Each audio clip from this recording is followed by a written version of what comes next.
ಬೇಲೂರು ಪಟ್ಟಣದ ಪುರಸಭಾ ವೇಲಾಪುರಿ ಸಭಾಂಗಣದಲ್ಲಿ ನಡೆದ ಸಾಮಾನ್ಯ ಸಭೆಯಲ್ಲಿ ಕಾಂಗ್ರೆಸ್ ಮತ್ತು ಜೆಡಿಎಸ್ ಸದಸ್ಯರ ನಡುವೆ ತೀವ್ರ ಮಾತಿನ ಜಟಾಪಟಿ ನಡೆದ ಘಟನೆ ಜರುಗಿದೆ. ಇನ್ನು ಸಭೆಯಲ್ಲಿ ಬೇಲೂರು ಅಭಿವೃದ್ಧಿಯ ವಿಚಾರ ಪ್ರಸ್ತಾಪವಾಗುತ್ತಿದ್ದಂತೆ ಪುರಸಭೆಯ ಅಧಿಕಾರಿಗಳ ಕಾರ್ಯವೈಖರಿಯ ಬಗ್ಗೆ ಅಪಸ್ವರವೆದ್ದು ಸದಸ್ಯರು ಮಾತಿನ ಜಟಾಪಟಿಗೆ ಇಳಿದರು.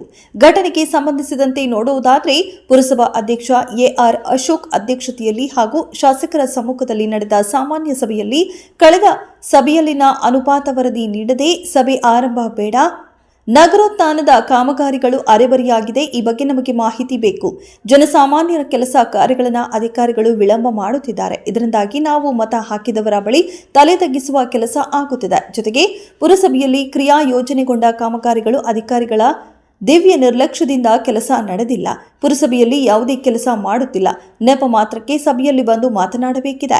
ಪುರಸಭೆಯಲ್ಲಿ ನರಿಬುದ್ಧಿ ಮತ್ತು ಕುತಂತ್ರದಿಂದ ಕೂಡಿದ ಕೆಲ ಅಧಿಕಾರಿಗಳು ಮತ್ತು ಸಿಬ್ಬಂದಿಗಳು ಇದ್ದಾರೆ.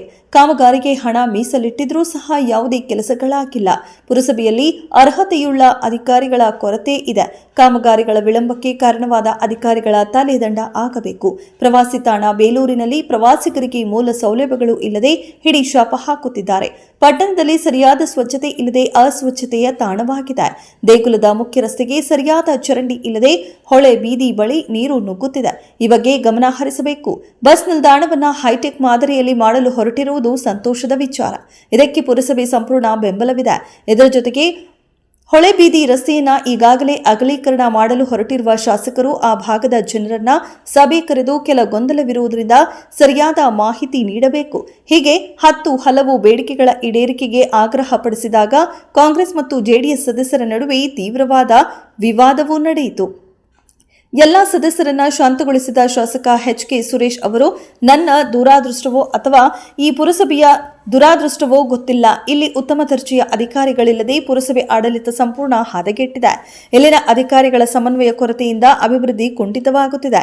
ಈ ಕೂಡಲೇ ಸಂಬಂಧಪಟ್ಟ ಅಧಿಕಾರಿಗಳಿಗೆ ಮತ್ತು ಸಚಿವರಿಗೆ ನಾನೇ ಸ್ವತಃ ಮನವಿ ಮಾಡಿ ಬೇಲೂರು ಪುರಸಭೆಗೆ ಉತ್ತಮ ಗುಣಮಟ್ಟದ ಅಧಿಕಾರಿಯನ್ನ ಹಾಕಿಕೊಡಲು ಮನವಿ ಸಲ್ಲಿಸುತ್ತೇನೆ ಎಂದು ಶಾಸಕ ಎಚ್.ಕೆ. ಸುರೇಶ್ ಹೇಳಿದರು. ಒಟ್ನಲ್ಲಿ ಅಭಿವೃದ್ಧಿಯ ವಿಚಾರಕ್ಕಾಗಿ ನಡೆದ ಸಭೆಯ ಸದಸ್ಯರುಗಳ ವೈಯಕ್ತಿಕ ಹಿತಾಸಕ್ತಿ ಹಾಗೂ ತಮ್ಮ ತಮ್ಮ ಪಕ್ಷದ ಪರ ವಿರೋಧದ ಸಭೆಯಾಗಿ ಮಾಡಿಕೊಂಡಿದ್ದು ವಿಪರ್ಯಾಸವೇ ಸರಿ.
ಮಾಡ್ತೀರಾ?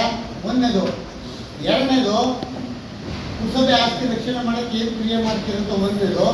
ಈ ಕಾಂಪೌಂಡ್ ತೆರವು ಮಾಡಕ್ಕೆ ಅವ್ರ ಒತ್ತುವರಿ ಜಾಗನ ಬಿಡಿಸಕ್ಕೆ ಏನು ಕ್ರಮಗಳನ್ನ ಯಾವ ಪುರುಷ ಇಲ್ಲಿ ಕರ್ನಾಟಕ ರಾಜ್ಯದಲ್ಲಿ ಇರ್ತಕ್ಕಂಥ ಯಾವ ಪುರಸಭೆ ಅಷ್ಟೊಂದು ದುರಾದೃಷ್ಟ ಇದೆ. ನೀವು ಹೇಳಿದಂಗೆ ಬಾನಿಯವರ ಅಧ್ಯಕ್ಷ ಆದ್ಮೇಲೆ, ತೀರ್ಥಕುಮಾರ್ ಅಧ್ಯಕ್ಷ ಆದ್ಮೇಲೆ, ನಮ್ಮ ದಿವ್ಯ ಅಧ್ಯಕ್ಷ ಆದ್ಮೇಲೆ, ಅಶೋಕ್ ಅಧ್ಯಕ್ಷ ಆದ್ಮೇಲೆ ಇನ್ನೂ 4-5 ಅಧ್ಯಕ್ಷ ಸಹ ಒಂದು ಕೆಲಸ ಮಾಡಬೇಕು ಅಂತಕ್ಕಂಥ ಹಿತಾಸಕ್ತಿ ಖಂಡಿತವಾಗ್ಲೂ ಇಲ್ಲ.